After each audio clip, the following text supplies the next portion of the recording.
Welcome back to the Crooked Spine Show. Are there certain traits and also habits you can start doing now if you're a student to learn good bedside manner and actually take care of patients and make them feel trustworthy with their concerns about their health? In today's talk at the Health Professions Conference at UC Riverside, Dr. Tony helps these students understand exactly his technique he's used over 20 years to have happy patients that know he cares about them. So listen, talk, my friends, understand there's certain personality habits, also things you can do, especially internships, volunteering, and more to make sure your experience getting in through school is a phenomenal one so you learn how to take care of your future patients. Enjoy the work, my friends. Again, this overall workshop is going to be a YouTube video as long as a podcast app. And also go to our previous podcast too and enjoy learning about how to stay healthy and helping other people stay healthy too. Have a great day. We'll see you next one. My name is Alina Austin, and I am one of the staff. I'm a program coordinator, no, not a coordinator, program manager at Reach Out, and I will be here kind of hosting the room along with my friend Jesus. Okay, so let's go ahead and get started because we have limited time here. But I'm here to introduce Dr. Tony Rakovic. Rakovic. Dr. Tony, Dr. T, not Mr. T. Okay. So Dr. Tony is a licensed chiropractor and business owner. He is a graduate from here, UC Riverside, as well as Southern California University of Health Science, and specializes in family practice, scoliosis, child and adolescent care, nutritional counseling, and exercise rehabilitation. Whew. I don't know, feel like so cool. He helps his interns learn how to communicate with patients, a skill that he looks forward to sharing with his students at HPC this year. That's this conference. His commitment to patient satisfaction has allowed the Euclid Chiropractic Clinic to grow and be successful for over 20 years. That's a blessing to be in business for so long and survive COVID. Yep. It's huge. He enjoys seeing patients because they are happy to come into the practice. So please help me welcome Dr. Tony Rakovic. All right, so today we're gonna learn something, hopefully something. One thing I want to understand, who wants to be a chiropractor in this room? Anybody? Yes, fantastic. 1 out of 1,000, fantastic. Who wants to get into health? Who wants to be a nurse, medical doctor, DO, things like that? Healthcare, perfect, right? Good. What's the number one thing you should learn? Schooling, you have to get through school, right? You can't go, you have to get your license, you have to get we have to go through boards, licensing boards with the state, with government, everything, blood tests, everything too. But what's the number one thing once you're out of school you should focus on now how to do? What do you think? What's that one thing? Communicate. Yes, communication. Why is communication important? With a patient, for example. Why should patients worry about your communication skills? You get to know what's wrong with them and you help it. Good. You get to, and before that too, when you have a patient Sally comes and goes, hey Sally, how are you today? What's going on? They want to know, can they trust you with their health care? Do they know? I have this pain somewhere. I have this uneasy feeling. I have these headaches. I have my leg cramping up all the time. Why does that have to have blood clot? Do I have a life-threatening injury? So you have to be there as their first line of, they call it port of entry doctor back then when I was in school, as a way to help them understand, is life-threatening, is 911? When you call a hospital, your doctor, what's the first thing they say on the machine? Life-threatening emergency, please call 911, we're not available for you. They're here for your help. They might be good for you as your patient, or if you know you're in the wrong place, but this is what it might be, let's send you over there. So they're looking for you for help immediately. Okay. By your bedside manner, by your mannerisms, by your body language, how you talk, your tone of voice, everything you do, that first 5 minutes conversation with Sally, at that point we'll either tell her, I can trust this doctor, or I can't trust this doctor. Do Do most people like doctors? Say no. No. Most doctors, especially after COVID, that I've experienced, are more, I'm going to do a voice call with you, I'm going to do a video call with you, I don't want to see you in person. See you in person, it's quick, boom, boom, boom, okay, Sally, okay, here's your medication, get out of here to somebody else. No eye contact, nothing going on, it's very hands-off. As a chiropractor, I am hands-on all the time. These are working 24/7. Not 24/7, business hours, whatever they are, 8 to 5 or 8 to 6. But I'm hands-on, so I put my hand on your shoulder, how you doing, here's my handshake, my eye contact, everything. So your communication skills exactly allows you that first 5 minutes ago, that Sally to go, I can trust that person, or I can't trust that person. So after 5 minutes, you're going to go, okay, thanks, doc, I'll see you, bye, and then she'll find someone else. My patients, especially senior patients, seniors are someone over 65 years old, even over 55 or over 50. At that point, they have sometimes a bad taste in their mouth from the last doctor. Last doctor gave them a bunch of meds, didn't work, made it even worse. They're coming to you for help. How are you going to help differently? Now they're upset coming to you. They come to my office upset because their doctor, they see a doctor for 3 or 4 months. I had one patient, she's 25 years old, she's a nurse now. She saw a medical doctor for 5 years. Medication didn't help. Her sleep got worse. Her arm pain got worse. Her mentality went from positive to anxious, depressed, because she had pain for so long. When you're in chronic pain, it affects your mind. So realize that's part of your assessment when you're talking to someone. How is their mindset, not just their physicality? So after 5 years, she said, I'm desperate. I'm going to get out of pocket. Go to this chiropractor, this person, Dr. Tony in Upland, this guy. Upland, go see what he can help me with. She was even diagnosed with psychological issue. Even though she had a psychological issue, it was more of her pain had gotten so bad it affected her psychology. She was even told it was all in her mind. This is recent. This is the last 6 months. So it was not in her mind. She said, God, why are you here? Not in your mind. Find some help somewhere else. Saw me. Within 2 months, she was sleeping better attitude, no anxiety, no depression. And now I saw her yesterday, and she's sleeping 7 to 8 hours a night versus 1-2 hours a night. Happy, working out, living a normal lifestyle now after 5 years of being diagnosed with a problem she wasn't diagnosed properly with or treated with. So you're dealing with people like this. You're going to be the better doctor, better healthcare practitioner for them when you understand how to communicate well. What are let's do this, about 3 or 4 different ways to communicate. What's the number one thing when you communicate? When someone sits there and does this here, what should you be doing when they cross your legs? What do you think? There, you should cross your legs also. Okay? There's an old saying from Socrates or somewhere back in the Greek times. It's like attracts like. If you learn one thing, like attracts like. If someone does this, sits down, cross your legs, if you're over there talking to them, you sit down and cross your legs also. If they sit here and start talking in a low voice, you talk in a low voice also. If they're a fast talker, you talk a little faster than you normally would. You say certain words like, someone has leg pain, it's called sciatica. That's what's called medically. We call it sciatica. So what should you do? Call it sciatica until you go through what's going on and how things are going. Put their hands like this, you put your hands like this. They lean forward, you lean forward. If they give you good eye contact, you do the same thing. So you have to make sure you're communicating how your body language is, because again, if you do the same thing they do, unconsciously, you're going to start liking it. As a opposite of that, who likes UCLA medicine? Who thinks they're a good school? I do. I think they're a great school. My grandma had to go there a few years ago for medical condition, emergency room, and I was in the room with her. Nurses were great. They've been there for a long time. They treated her very well.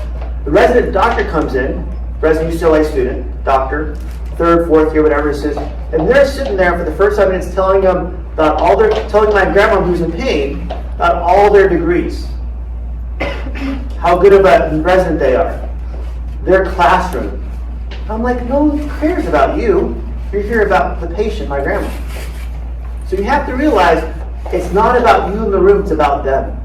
How do you make them feel comfortable to build that trust through communication, which is part of your body language, your tone of voice, your posture, your eye contact, everything. So that's the thing, is when you learn how to communicate well, again, it becomes over time natural to you, like learning an art, or playing a sport, or playing a musical instrument. At that point, it takes practice to get to that point. When I came out of chiropractic school, I was not a talker. I was very quiet. I didn't want to talk to anyone. I was more of a quiet person, introvert per se, if you wanted to give it a name. I had to learn how to communicate well to do well in practice for the last 20 years. And come here and teach you guys what I've learned in the last 20 years in probably 40 minutes. If you can learn those things, how do you sit? How do they sit? How do they talk? Tone of voice. How fast they talk. Eye contact. Body language. Where your body is going to be. How do you change when they change it? It's a learned skill. Chiropractic, not only chiropractic or even healthcare, just communication skills. People have lost that eye contact, that person-to-person skills. So when you're in healthcare, you're going to be like that. You're going to have to deal with someone in front of you, even in school, going, okay, how do you help me? How do you find out what's going on with me? How do you investigate, per se, or exam through questionnaires, what's their real problem? Some may have problems with finger numbness. Their fingers, sometimes not. I check their neck, their arm, their shoulder, do an x-ray in my office for 1, 2, do all that there, so within 10 minutes they know exactly what the problem is. They tell me, how come my medical doctor couldn't find this? How come it took me 3 weeks to see my medical doctor, not getting help, now I'm coming to you and you know in 5 minutes? Because you're with them the whole time. You're with them, you see them, you build that trust all the time. All right? Any questions so far? Who wants to be who understands the cost of being in healthcare, of getting a degree in healthcare? How much that costs, right? Okay. How much is it, like $10,000 now? $5,000? $100,000. So sometimes a lot of money. Sometimes get scholarships, yeah, I can give you that one too, but worst case scenario, you may have a loan that's going to be there for a long time. Okay, which is not a big deal, but you want to make sure you're going to a career that you want. This is not once you finish your undergraduate, you guys are one step away from that too. Once you finish your undergraduate, realize you're going to have now a decision. Do I go to graduate school or am I going to do something else? What I mean by that is if you go to chiropractic school, for example, my school, chiropractic school, a medical school, like DO school, or even become a PA or a nurse, that school requires you to have money up front for tuition, beyond cost of living stuff. But with that too, that's going to be sometimes a federal loan, sometimes a bank loan, personal loan. That doesn't go away. So realize your commitment to them, hey, you're going to pay my loan back over time, but you're going to finish this schooling too. When I say that is half my students in my class, about 300 people, never graduated. So half my students owed money for a degree they never got. Can you guys drive yet or no? Not yet? Some can? When you buy a car, if you get a loan for a car, if the car never shows up, you still have the loan. Hey, that would not be good.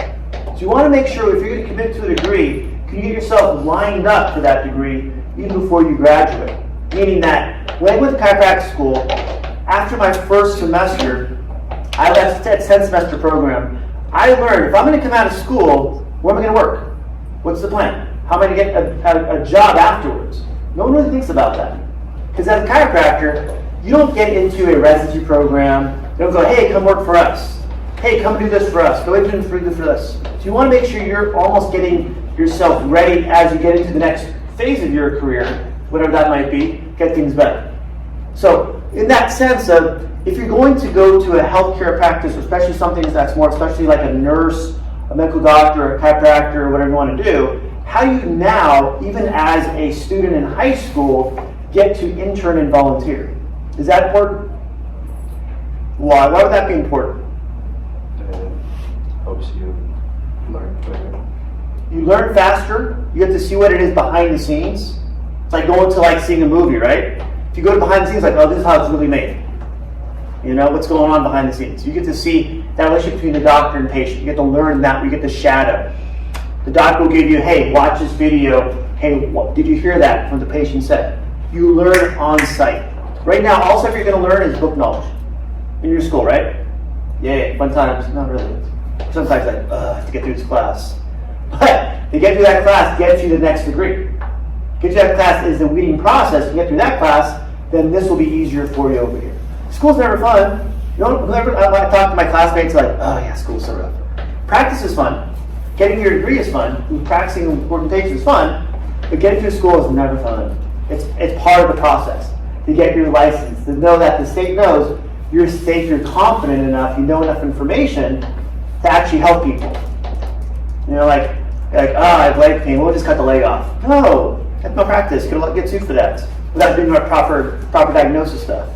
You want to make sure you're confident that way. Then, by doing a mentorship or internship, allows you to now learn behind the scenes.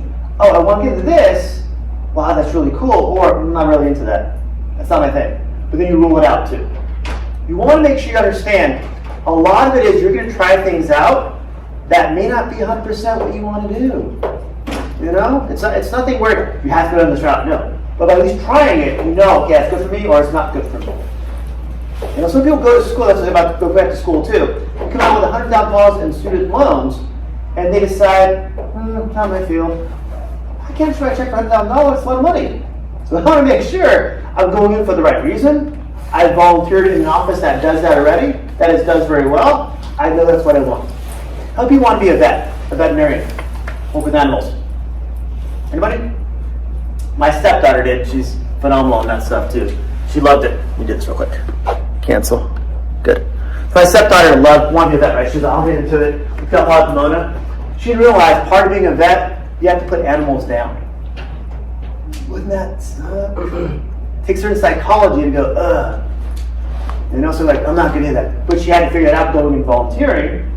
Is what it really is, versus going through all the schooling, going to undergraduate school for 4 years, paying for that, going to vet school another 4 years, getting your state board license, all that stuff for another, say, year or so, and then going like, I'm going to do this. So don't waste your time.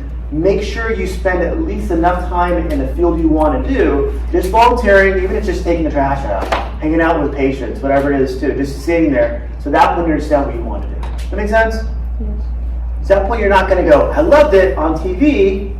They told me it was great on this emergency medicine TV show. I'm like, that's not really what I want to do. You know, as someone who wants to be a surgeon, but I don't like blood. I'm like, how do you do that? I don't know. It's not possible. But you want to make sure, and realize with schools, all schools, UCR, Chiropractic, so everything, their school are profit organizations. All right, what does that mean? They're there to make money. Okay, but it should be a win-win though. Make money, but also give you an education. So their job is to get you in the school. Okay, chiropractic school I went to is in La Habra. It's off the 57 and the 60, and their advertisement on their front web page or their Instagram and their Facebook was Hollywood, the beach. They're not even close to the beach. On a Friday traffic, it's like 4 hours of beach from there. Not gonna happen. But you want to make sure, so they're marketing you to get you in the door. It's your job to look behind the curtain and go, okay, what's really going on here? How hard is this school? What do I really have to learn to get through the program? Does it make sense? And another topic is, how do you learn? What's the way you learn? And focusing on that is, how do you pass your tests for your classes, and down the line, pass board exams? Pass your MCAT if you want to take that. Pass bigger exams. Do you know how you learn? Have you figured that out yet? Are you someone who could read something, pick it up right away? Do you have to write it down like we did back in my school? We had pens and papers, not these computers and big screens. You didn't have power. We had like candles back then. That's kidding. But in a sense where, can you figure out, do you write stuff down that's easier to learn? Do you listen that you can actually hear it and go, that makes sense to me? So how do you learn? And that's going to make your schooling the next 4 years, 5 years, 6 years, 8 years easier when you understand that. At that point, some classes you may be very good at, some classes I struggle. But how do you make sure you have this right study habits to make sure, okay, if I study the way I like to study, I get the information in my head, I can get it on paper, pass the test, and boom, next class. Who loves all your classes right now? Good answer. Honest answer, right? Some classes are like, why am I here? But some classes, I enjoy them. So realize you have to get to a class where I don't want to be here. Get through those classes. That allows you to get to where you want to get. You know, I'm not proctoring this, probably, I don't know. Any questions yet? That topic is to interpret what my interns is a lot of it is, how do you smile? Kind of weird question, right? Do you like to smile? Is that part of your daily, hey, how you doing? What's going on? How's your day? You know, when you can figure out your smile and do it genuinely with a new patient, with a new person in front of you, even your classmates also, it breaks down a lot of barriers. Someone who frowns, they're like, my doc's going to be great today. No, your patient's coming in with a problem. Like we talked about earlier, they may be, because they had a problem for a long time, they might be anxious, they might be depressed, in a bad mood, grouchy. So if you walk in, you're grouchy also, everyone's going to be grouchy that day. Can you find a way to smile, walk into your clinic, your office, your classes with at least a good attitude? At that point, you bring everybody else up versus down. There's something outside my door, and it says a couple things on there. The last part, it says, at least I left the office with a smile. At least the doctor smiled. We chuckled about something. We laughed about something. If you can leave your patient with that mentality, they leave a little happier than they actually came in to see you, no matter how long your experience is with them, allows them to go, man, that person helped me out. I like that doctor. I like that nurse. I like that chiropractor. You know, whatever it's going to be for you. But you want to find a way to make sure you're smiling enough throughout your young life, whippersnappers, whatever it is. At that point, if you can start doing it now and have that good personality, that positive personality, that makes the patient positive too. They gravitate toward you. If you walk and go, oh, Sally, I've had a rough day today. Traffic was bad. I got a flat tire. My dog's sick. You're like, well, okay, thanks, doc. Appreciate it. Thanks. And we'll talk about my problem too. You know, when you go that way, it allows them to really go, okay, this may not the doctor for me. You know, and I'm in private practice, so patients just don't go, yeah, Kaiser told me to come to you. No, I do my advertising, social media stuff, I have Yelp reviews, Google reviews, all this stuff, been there for a long time. But that gives them the open door to go, does this doctor really follow through with that? Are they like that? That's why I put for this, I'm videotaping this also too. I put all my videos on my YouTube. If you go to my website here, chiropracticinc.com, you click to my YouTube, I have like over 5,000 videos on there. I videotape everything. So it shows, why would you want to show someone in a video what you're talking about? Why is that important? Yes? To know how you really are. Yes. In one marketing video, hey, I'm Dr. Tony, come to my office, blah, blah, blah. That's just the market, that's the sales video. We go, hey, he has 5,000 videos, he does workshops with kids, with adults, with seniors, with chiropractors also. Man, he must be doing something right. He must know what he's doing. He must trust enough to bring him back every year, hopefully, every year. So how's it then this go? He has enough information out there to show his reputation, how genuine he can be. And you'll also learn too from my videos how I adjust people. Anyone ever seen those adjustment videos online? On Tic-Tac-Toe or Facegram or Instabook? That's what it's called, right? Oh, I meant TikTok or Tic-Tac-Toe. Okay, I wasn't sure. Okay. Kidding. I have one video on TikTok. I did it when I first started. It has like 1.5 million views on it. It's crazy. Adjustment video. All that stuff. You did that sometimes too, right? Have you seen a chiropractor before? Huh? Have you seen a chiropractor? Yeah. How was your first experience? Relieving. How? It was at the car crash. Ooh, okay. So, A lot of soreness the next day? yeah, my neck was like really tight, so that helped out. But my lower back and a little bit on my knees. It almost makes your body feel better, right? Yeah. With your experience with a chiropractor, was it everything I said today, or was it a different experience? No, he was really nice, talkative. He had some really strong stuff. Yeah. It almost gets you to go, hey, what is this profession? Hey, I'm a student. How do I get here? Even if it's not even chiropractic, just healthcare in general for some people. I was telling someone that when you see a patient for the first time, as a chiropractor, when you go to adjust your neck, there's 4 types of reactions. What do you think they are? Scared. Okay. What's their reaction? What's their physical reaction going to be though? What do you think? Are they going to cry? Relief? They're going to sometimes be shocked. When you're shocked from a scary movie, right? I have some bad scary movies. The Korean ones are the worst ones, I think. Scary movies. They can really mess with your head. There's 4 reactions I have for patient physical reactions. One is laughing. One is crying. One is speaking Tourette's. One is having Tourette's. And one is what's the other one? Another one is speaking in tongues. So you don't know what's going to happen. So I tell them that at that point, you want to make sure your patients feel one thing, comfortable and relaxed. As a chiropractor, as anyone in healthcare, especially if you're treating them with some type of service going to, not just the verbal talking to them also. All right. So can you see for a quick example? Yeah. So come over. So we just talked about the last 3 hours, 4, whatever it was. I'll keep track of time. Grab a seat, sir. What's your name? Ruben. Tony. Nice to meet you. So Ruben, I want to go through a patient example with you, kind of give you a real life story of what we do here. So say you have, say, neck pain for 1, 2. So when I come in the room, I'm going to do this like you are right now. Just like this. Ruben, why are you here? What's going on? Just want to How do you hurt your neck, or what's going on? got into a car accident And how long was the car? How far out? A couple months ago? A couple weeks ago? a couple weeks ago. A couple weeks ago. Do you have pain the same day or the next day? The next day. Do you know why that's common the next day versus the same day? Adrenaline. Adrenaline, exactly, perfect. And also, too, your ligaments need time to stretch if you sore the next day, too. So it's not just the muscle we're worried about, also worried about the actual ligaments, not just the muscle. Have you had any x-rays for this problem? Have you seen it? Have you gone to ER at all? No. Good. How about urgent care? No. Good. And then right now, with the neck pain, do you have any headaches also, or any eye pressure, or any shoulder pain? Shoulder pain. Can you see what I did right there? So I'm going here, not only am I doing this, which is what Ruben's doing too, it's also I brought my voice down, his tone of voice, how he's speaking, his mannerisms for 1, 2. Also what I did too, because some people will understand your question verbally. What you want to do is it just here, or does it run to the head? Does it run down the shoulder, down the arm?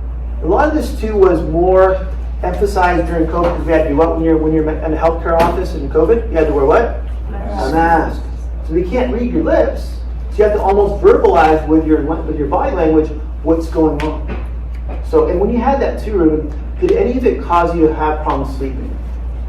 Yeah. Did it make you sleep more, sleep less? Less. And then when you slept less, how did you feel the next day? I'm tired. Yeah, it almost makes more fatigue, right? And sometimes that comes from your body not able to rest when you're sleeping, from a car accident, especially from trauma. You can have problems where everything's trying to heal when you're sleeping, so things actually get tighter when you're sleeping. They don't really relax. So my job is to make sure over time to help you get through that, get you sleep better, get the neck pain go away, make your overall life better too. Outside of being in pain physically, does it affect anything with your schooling, with your activities after school? Can't really do my sport. Mm-hmm. What is that, sir? Track and field. Yeah. So does it make you sore when you do your sport? Yeah. Good. Right now, after I get you treated today with your first visit as a chiropractor, I'm just going to help show you how you start stretching, get you back in your sport. My job is from the accident is to make sure you get better, you can play your sport, and the problem you're having now does not come back. That's the plan. Does that make sense? Yes. Okay, so pay me $5,000 and I treat you. All right? Thank you, my friend. Grab a seat, grab a seat. Does that make sense? So you want to make sure you can also get them to understand how you're going to help them, but make sure too when they answer you, they're not looking or going, am I answering the right way too? So you want to make sure when Ruben's sitting there, I'm asking a question. If he pauses, I'll go, let me say that a different way. So I want to make sure he's not uncomfortable, or Sally, whoever he's going to be over there, uncomfortable answering my questions also. Sometimes my questions, I want to make sure I'm speaking in their language, how they understand what's going on. Then I go from there, I can bring them up to what I want them to understand. But I want to make sure the basic questions of, when you're in healthcare for 1, 2, when did the injury occur, how long ago? What location of injury? Is it just the neck, or is it down the arm, or down the back, or into the head? What's going on in your overall body? And also, too, how does it affect your overall quality of life? Okay, especially with people that have a problem for a long time, say more than 2 weeks, even shorter than that sometimes. Now they can't go to work. Now, like Ruben had mentioned, it affects his sleep. If it affects your sleep, at that point your next day is going to be more tired. next day after that, more tired also. So we're trying to help someone understand, maybe they're having pain, but how's their pain affecting their life? So by doing that with your patients, allows them to understand, hey, look, my whole life's affected by this. So I have to get this better, make sure I show up with my treatment plans, make sure I can do the therapy I have to do, so that way I can get better and stay better. Because the problem is, if someone doesn't get better, even if it's their fault or your fault, doesn't matter who it is, that point they're going to blame you, right? Okay, they're going to go, that doctor didn't help me, that nurse didn't help me. They gave me wrong information, even though they didn't do the exercise, didn't show up for appointments. Because you built that in that quick patient interaction, bedside manner, relationship allowed you to see, at that point I have Ruben's attention, understand what we're going to do for overall care, to get him better, so he understands how to follow through. So his quality of life, when he go back and play and run track, at that point gets back to what he wants to do, make him feel good and feel like he's 100%. And stay that way. Any questions? Simple? Yeah, maybe. But also, it takes time to learn. So one thing really here, work on this. Work on, if anything, mimicking someone to say, go to a, say, an uncle aunt that has some time or some family members that have some time. Okay, hey, we do a quick thing with you. And see if it works with you. And just mimic their body language, how they talk, their tone of voice, how fast they talk. Mimic what they're saying to you sometimes. And interview them a little bit. Even if you have them tell a story. You know, hey, Uncle John, at that point, tell me about that time you were in the war or something. I don't know. You know, when you had that thing happen to you. And just mimic their body language and see what they do. You know? At that point, if you go here, hey, Uncle John, tell me about that war story you told me 10 times already. You go like this. All right, tell me the story. Here you go, okay, whatever, I'll tell you the story, but you're not paying attention. If I'm looking over here on my iPad or my phone, or looking at my watch, going, okay, I got to clock out in 10 minutes, I got to get out of here. At that point, they're going to realize that. They're going to go, this person doesn't pay attention to me. Why am I here? So make sure you help your future patients, your clinicians, everything you're going to work with as you get to that field. At that point, get them to understand is you want to show that you're helping them by your body language, how you communicate, and how much you listen. Someone tells me, hey, yeah, I run track, and I go, oh man, when I was in school, I ran track and blah, blah, blah, blah. You want to hear your story? Make sure when you're interviewing a patient or working with a patient, they talk 90% of the time. Your job is to ask questions and then close your mouth. That's all you got to do. Let them answer the questions. That makes them feel comfortable because they're telling their story to you. Make sense? What's the number one thing people want to hear? Go another topic. What's the number one thing people want to hear? What do you think? What's the one thing? It's like it's a 4-letter word. One syllable? I don't know. I'm not good at grammar. I'm English major. What's the one thing people want to hear? Everybody in the world, maybe on other planets too, if you believe in aliens, or no? Their name. Jesus wants to hear his name. When you go to a crowd, you're at lunch, whatever, it's like, you say, hey, what's up? And they say your name, they're like, oh, you talk to me? And they'll pay attention more. When I'm with Ruben, I'm going to say his name probably 2 or 3 times and make sure he knows I know his name. Is that important to build trust? Yes. Smile, say their name, copy their body language. If you get those 3 things and practice those 3 things with your friends, family, that point, once you get into healthcare, once you start practicing as a clinician, as a resident, then you'll actually have a step ahead of everybody else. That make sense? Because everyone comes to my clinic as an intern, and they have their book, and they're reading, and they're great at studying, right? They've learned health, they've learned where the heart goes, how it connects to your brain, how your nerves go from your brain through your body and down your arms. They understand what fever will cause the fever. They understand that stuff in a book. But their mannerisms, their communication skills is very little. Because they have books, and that's fine. But how to get that up now, so by the time you get to the hardest schools, that point, hardest schooling, that point your life can be a lot easier. You're not going to have time to learn that stuff. Make sense? Easy stuff. Who has a science class right now? What you guys taking? Biology, chemistry? Chemistry, right? You guys love chemistry? No. Either. I like either. You start feel like maybe a C+, B-, B. Oh yeah, it's not fun. Get through it though. Do you think chemistry now in high school will be easier or harder than in college? Easier in college? Easier in high school, yeah. Okay, make sure. I was like, oh, okay, well, because it's a hard high school. Wow, okay. But at that point, if you understand chemistry now, at least get enough information, will make your next step in college easier. Think so? Yes. Say yes, yes. It allows you that fundamentals to where you can look at that next step. So once you go to UCR, for example, sit in Physics 2000, which is this big auditorium, and take chemistry, it's a professor who is a chemist. He's there doing his teaching and has his TAs there too. He's saying, okay, let's go through chapter 1, blah, blah, blah, blah. Chapter 2, blah, blah, blah, blah. Chapter 3, blah, blah. So you have to midterm. He's not going to go, any questions? He's like, no, there's no questions. Go to your TA class. Ask questions there. Go to resource lab. Go ask questions there. My job is to go over the information with you. You figure out everything else. Right now, you have the opportunity to actually learn more hands-on with chemistry. Once you get there, you have to learn how, like we talked about before, figure out how you study, how you learn quickly, because you'll have not only chemistry, you'll have biology, you have biochem, you're going to have organic chemistry, you're going to have physics. Painful classes. You got to get through to get your degree. So if you understand, just get your C's and B's right now, get through your school, that point at the college level, that point will make it a lot easier for you. Right now, colleges are hard to get into. They're difficult. What else besides grades do you need for college? What have you been told so far? What's good extracurricular to get into a college now? Clubs. What's that? Sports? What else? Clubs. Clubs, yeah, clubs. Why is that important? Yes. In colleges, you're going to need more study groups too that will help you get better. If you study just on your own for everything, good luck. When you work with someone that is, say, a third year or fourth year who is a chemist or wants to get a chemistry degree afterwards, they're teaching you, that point, that's going to help you a lot. Clubs are so important in college too to communicate and build networks. A lot is going to be too when you're in college.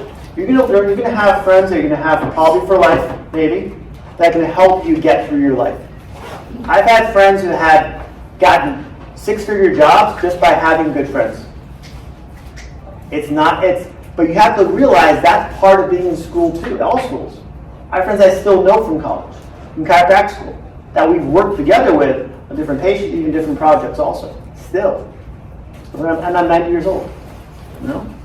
And I got probably 70 minutes left. Any questions yet? Nothing?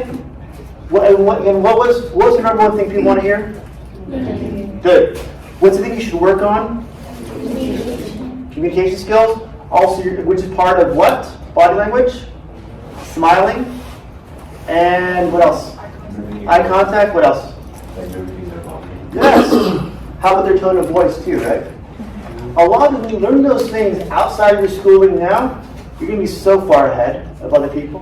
When I was in chiropractic school, I had a buddy of mine that had worked for a chiropractor, had learned how to adjust people, adjust their neck, mid back, low back.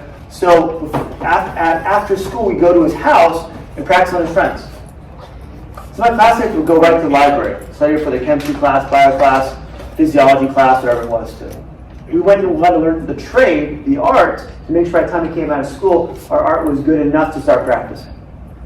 When you can start your art now, whatever it's going to be, with good mannerisms, good bodies, good personalities, it makes it so much easier. Do people like you more when you frown or when you smile? Yes. Okay? So you're going to gain that friendship. So people, hey, look, I see you're a good adjuster, or as a chiropractor. Can you teach me how you adjust? Hey, I see you're good at mannerism. I see you're good at taking blood or this class for, say, blood work, phlebotomy, whatever it might be. Can you help me understand how this works? When you have that type of way to communicate with other people, it makes your life so much easier. There's one thing too that I learned after I was in practice.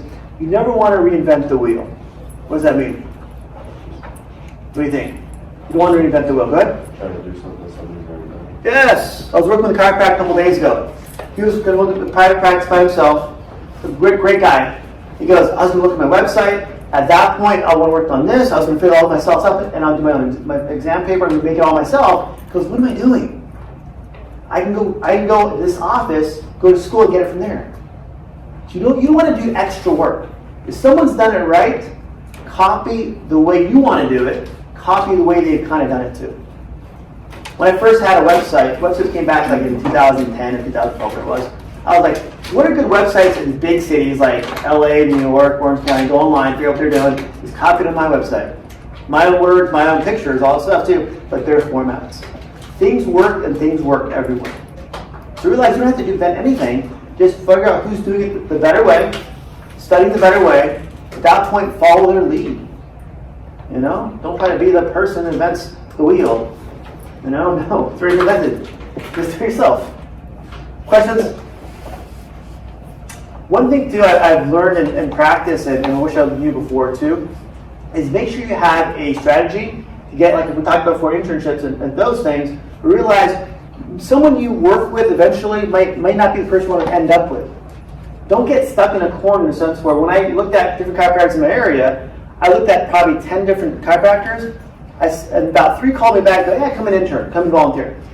Out of 10, 3 said, yeah, come and volunteer. One I'm like, yeah, you're kind of fishy, I'm not going to work with you. So I'm like, ah, pretty good. By the time I ended up with just the one for about 9 semesters, I had a job ready to go. But it took me 10 people to go and volunteer and talk to and shadow to find the one. It may take you 15, it may take you 5. If you find the references, people that you may know in healthcare now, hey, can you get me in just to volunteer? On the weekends or when I'm out of school, in the summer maybe. Get your foot in the door somewhere where you can actually get your experience for what you want to do. Even just something just general medicine too. Because people, especially private practice myself, love that. You guys are free labor. That's what I call you guys. Makes my job easy. All right. Anything else? Good? You guys learn something today? Make sure put all your little sticky things in the far right hand side. Give me good feedback. All right, guys. Thank you. I didn't get a couple more minutes, but I'm done. You guys, I think you guys get the point, right? Smile, body language, name. Those are the main things. And there's one of the fourth one back up. Good? All right. Good? Thank you, guys.